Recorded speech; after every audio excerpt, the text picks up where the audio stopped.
मेरे दोस्तों, स्वागत है आपका एग्जाम क्लिक चैनल में। और आज हम लोग बात करेंगे पीपर जॉय और एनडीआरएफ के बीच में क्या संबंध है। किस तरीके से एनडीआरएफ के जवान पीपर जॉय से लड़ने के लिए अपने आप को तैयार कर रहे हैं और किस तरीके से उनकी तैनाती की गई है और किस तरीके से एनडीआरएफ की स्थापना हुई थी, कौन से आर्टिकल के अंतर्गत हुई थी। तो दोस्तों, एक तरफ जहां हमारा देश इस प्राकृतिक आपदा को झेल रहा है, वहीं दूसरी तरफ इस प्राकृतिक आपदा से लड़ने के लिए एनडीआरएफ के जवान दिन रात मेहनत कर रहे हैं मेरे दोस्तों। तो एनडीआरएफ के जवानों को एक हम लोग सैल्यूट करते हैं। जय हिंद, जय भारत। और चलिए आगे बढ़ते हैं आज के टॉपिक के संदर्भ में। तो ये देखते हैं मेरे दोस्तों, पहला ये देखिए, हमारे प्रधानमंत्री नरेंद्र मोदी जी एनडीआरएफ के जवानों से रूबरू होते हुए उनका हौसला अफजाई करते हुए, उनके हौसलों को उत्साह भरते हुए, ये देखिए एनडीआरएफ के जवान जिनकी तैनाती पीपर जॉय तूफान से लड़ने के लिए जगह जगह पे हो गई। गुजरात में, मुंबई में, हर जगह पे ये जवान आपको लोगों लोगों को बचाते हुए देखे जाएंगे। और भी जितनी जितनी पहले आपदाएं आ चुकी हैं, उनमें भी इन जवानों ने बढ़ चढ़ के हिस्सा लिया हुआ है। तो आइए मेरे दोस्तों, आगे देखते हैं कि हम लोग किस तरीके से इनका गठन कैसे हुआ और भी इनका रोल्स एंड रिस्पॉन्सिबिलिटी क्या होती है, उनके बारे में हम लोग जानते हैं। पीपर Joy India related in the context of cyclone preparedness and relief operation in Gujarat. इस साइक्लोन से लड़ने के लिए जो टीम है वो है एनडीआरएफ, यानी कि नेशनल डिजास्टर रिकवरी फोर्स, प्राकृतिक आपदा रिकवरी फोर्स, रिलीफ फोर्स। ठीक है, ये है NDRF stand for national disaster response force. ठीक है दोस्तों, नेशनल डिजास्टर रिस्पांस फोर्स, प्राकृतिक आपदा रिस्पांस फोर्स, जो कि जब प्राकृतिक आपदा आती है उस समय ही लगाई जाती है। वैसे तो हर एक आदमी प्राकृतिक आपदा से लड़ने के लिए का अधिकारी है, वो जो भी प्राकृतिक आपदाएं हैं उनका मिलकर सामना करना चाहिए। लेकिन इस फोर्स की स्थापना डेडिकेटेड एनडीआरएफ प्राकृतिक आपदा से लड़ने के लिए हुई है, which is a specialized force constituted for the purpose of specialist response to the threatening disaster situation or disaster under the disaster management act 2005। तो यहाँ पे डिजास्टर मैनेजमेंट एक्ट 2005 जो है वह इम्पोर्टेंट है, इसे याद करने का विषय है। इस तरीके से डिजास्टर से संबंधित प्रश्न भी आ सकते हैं मेरे दोस्तों। अब पीपर जॉय क्या है? Is a very severe cyclonic storm that is expected to cross near Gujarat Jakhau port on Thursday, June 15 को जो गुजरात में आने वाला है, जैसा कि तमाम मौसम वैज्ञानिक बता रहे हैं और भी अध्ययन से पता लग रहा है। Severe cyclonic storm which is maximum sustain with 125 and 135 kilometre speed per hour है इसका, जो कि 150 किलोमीटर पर आवर तक जा सकती है। इस तरीके से इतनी तेज जो है हवाएं चलेंगी और इसीलिए इन हवाओं से बचने के लिए जो है एनडीआरएफ का जवानों को लगाया गया है समुद्र तटों पे। In view of the impending landfall of Biparjoy, the NDRF has deployed 17 टीमें। कितनी टीमें लगी हैं मेरे दोस्तों? 17 टीमें लगी हैं in Gujarat and 2 teams in Diu, Daman Diu Gujarat के पास में ही है। 17 टीम गुजरात में लगी है, समुद्र के तटीय इलाके में है वहाँ पे, और 2 टीमें दीव में लगी हैं, और 4 टीमें जो हैं रिजर्व में है, स्टैंड बाई है। जैसे अगर कोई टीम में कुछ मैन पावर की कमी होती है या कुछ और स्थिति आ जाती है, तो उस समय 4 टीमें जो है बैकअप के लिए रखी गई हैं, to carry out evacuation, rescue and relief.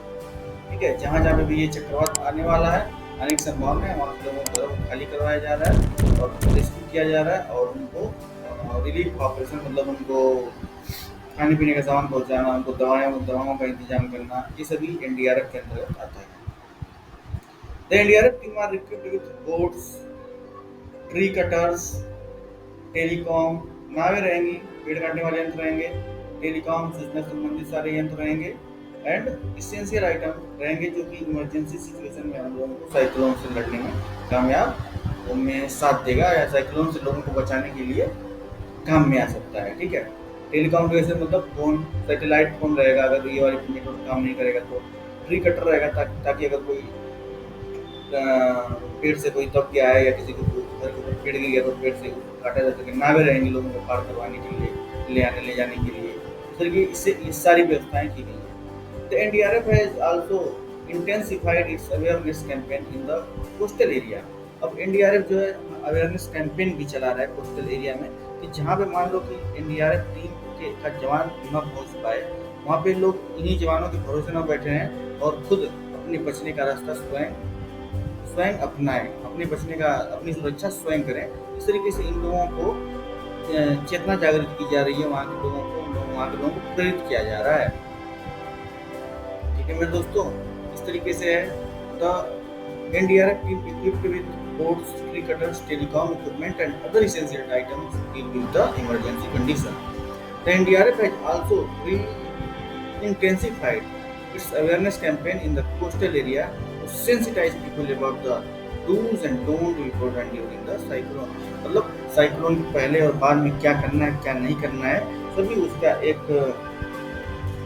उसका लिस्ट तैयार करके, उसका डॉक्यूमेंट तैयार करके और उन लोगों को बताया जा रहा है।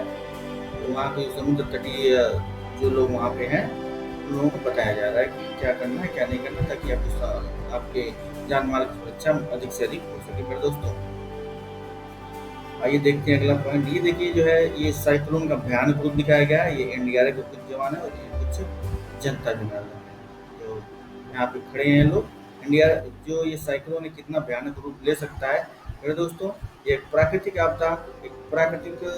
आपदा इसे कह सकते हैं। इसके अंदर अगर उससे संभलने का और इसका अलर्ट जो हमारे वैज्ञानिकों ने दिखाया, मौसम विभाग ने दिखाया, इसके लिए उनको बहुत बहुत धन्यवाद कि तूफान से आने से पहले उन लोगों ने अलर्ट हम लोगों को बता दिया, अलर्ट जनता को कर दिया है मेरे दोस्तों। इस तरीके से अभी टर्की में हाल ही में भूकंप आया था, जिसमें हमारे देश ने बहुत बढ़ चढ़ के हिस्सा लिया था और ऑपरेशन दोस्त के अंतर्गत उन लोगों की सहायता की थी हमारे प्रधानमंत्री जी ने। और देखते हैं कि हमारे यहाँ पे कुछ होता है, भगवान न करे कुछ हो, लेकिन यदि ऐसा कुछ होता है कौन कौन से देश हम लोगों को डिजास्टर में हम लोगों का साथ देने के लिए आगे बढ़ते हैं मेरे दोस्तों। चलिए आगे बढ़ते हैं। The central government has allowed contribution from any person or institution to submit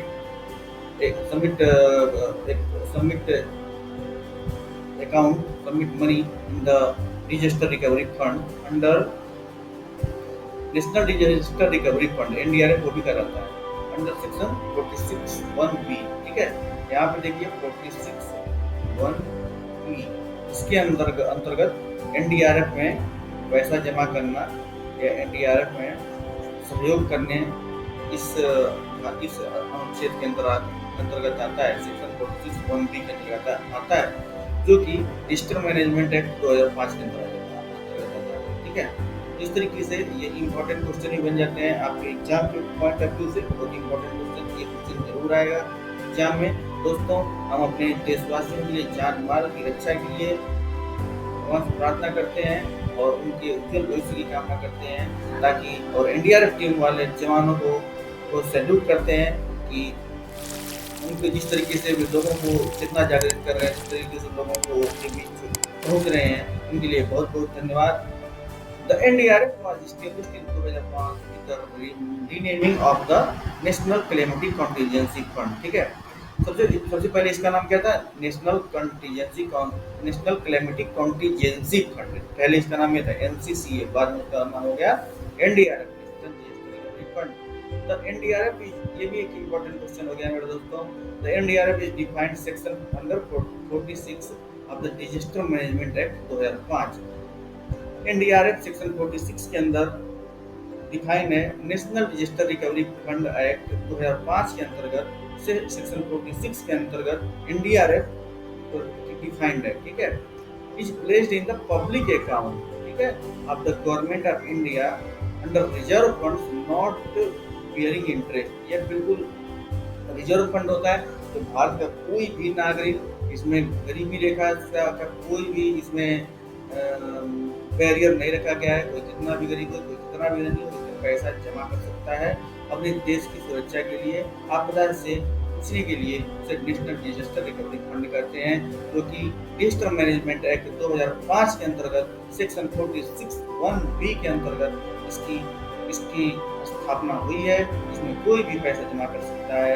अपने अपने देश की ये प्राकृतिक आपदा से लड़ने के लिए, प्राकृतिक आपदा में पीड़ितों की सहायता के लिए कोई भी पैसा जमा कर सकता है।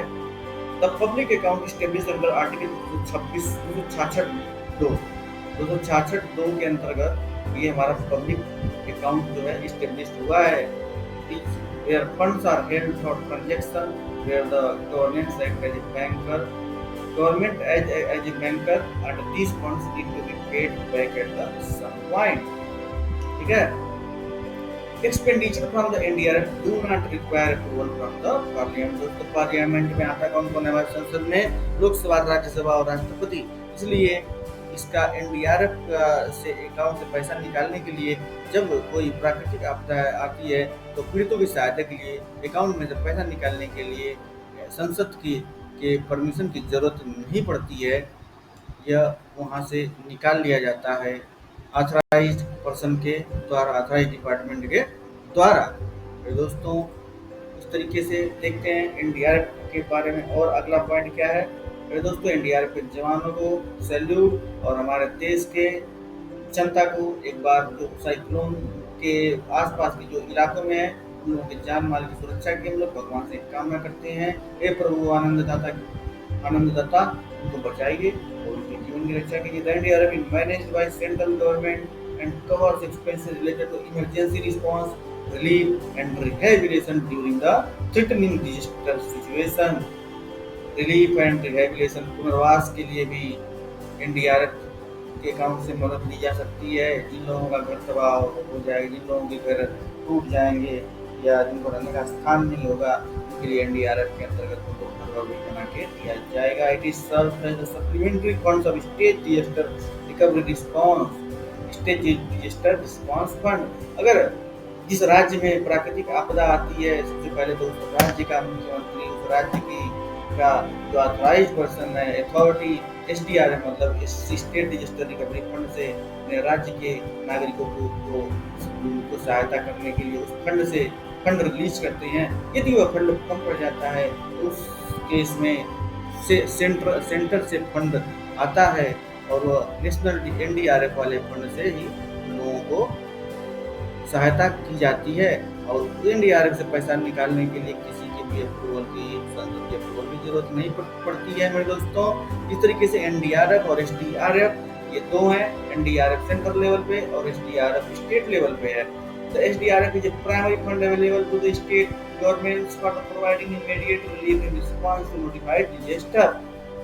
अभी जो गुजरात में जो साइक्लोन के लिए जो लोग बोल रहे हैं 15 तारीख को साइक्लोन आने वाला है, वैसा कुछ देखने को भी उसके लक्षण मिल रहे हैं मेरे दोस्तों।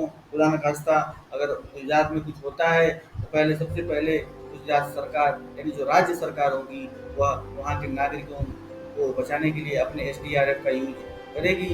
अगर ज़्यादा नुकसान हो जाता है या ज़्यादा लोग इससे प्रभावित होते हैं, अगर राज्य के पास धन की कमी पड़ती है तब एनडीआरएफ यानी नेशनल फंड सेंट्रल से फंड रिलीज होगा गुजरात राज्य की पीड़ितों की सुरक्षा के लिए। The centre contributes 75% of the SDRF allocation for the general category states and union territory and 90% for the special category states Sikkim, Uttarakhand, Himachal Pradesh and Jammu Kashmir. Okay, special category state जो होते हैं और यूनियन टेरिटरी जो होते हैं उनके लिए 90% योगदान जो होता है सेंट्रल की तरफ से होता है।